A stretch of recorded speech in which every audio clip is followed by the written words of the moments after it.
Magandang umaga po. Sigurado ang Armed Forces of the Philippines na nasa Maguindanao pa rin ang tinutugis nilang terorista na si Basit Usman. Bukod sa kanya, tuloy rin ang pagtugis ng AFP sa mga miyembro ng Bangsamoro Islamic Freedom Fighters na nagbibigay protection umano sa terorista. Pero sa gitna ng tumitinding gulo, umiigting din ang takot ng mga residente dahil humahalo sa mga sibilyan ng mga BIFF. May news to go si Maki Pulido. Tahimik ang mga kanyon mula nitong Sabado. Pero ang ground troops tuloy ang pagtugis sa Bangsamoro Islamic Freedom Fighters o BIFF at sa teroristang si Basit Usman. Umusa ang 2 batalyon ng Philippine Marines sa mga liblib na barangay ng Mamasapano.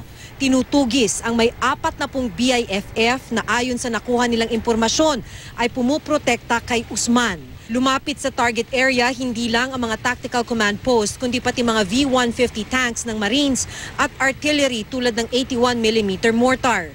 Pero walang enkwentro dahil daw atras ng atras ang kalaban. Ang tiyak, nasa loob pa raw si Usman ng tinatawag na SPMS box o ang lugar na napalilibutan ng 4 na bayan ng Maguindanao. Alam namin sila kaya lang hindi kagad namin maka-operate kasi nga very swampy.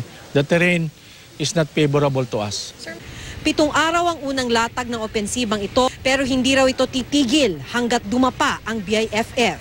Isang problema sa opensibang ito, may mga pagkakataong humahalo na raw sa sibilyan ang mga BIFF. Habang tumatagal, tuloy ang paghihirap ng mga naiipit na sibilyan. May mga nananatili sa mga loobang barangay pero nang pumwesto malapit sa kanila ang mga bagong usad na mga sundalo, nabalot sila ng takot. Alam mo na may mga sibilyan na katakot na tinatakutan na may nangyari ganito. Sana man na di mangyari na yung gulong. 2 fronts daw ang gerang hinaharap ngayon ng AFP. Pero sabi ni Katapang kung patapos na ang gera laban sa Abu Sayyaf, nag-uumpisa pa lang ang laban sa BIFF. As long as it takes to run after the BIFF to substantially decimate or neutralize the BIFF and the ASG, kaya naman before June or July. Oh, we can do that. Mula Sulu, nagpunta si Katapang sa 6th Infantry Division sa Awang, Maguindanao. Binigyan niya ng medalya ang mga sundalong unang rumesponde sa mga naipit na SAF troopers sa Mamasapano. Pinarangalan maging ang mga nag-ayos sa mga labi ng SAF Commando.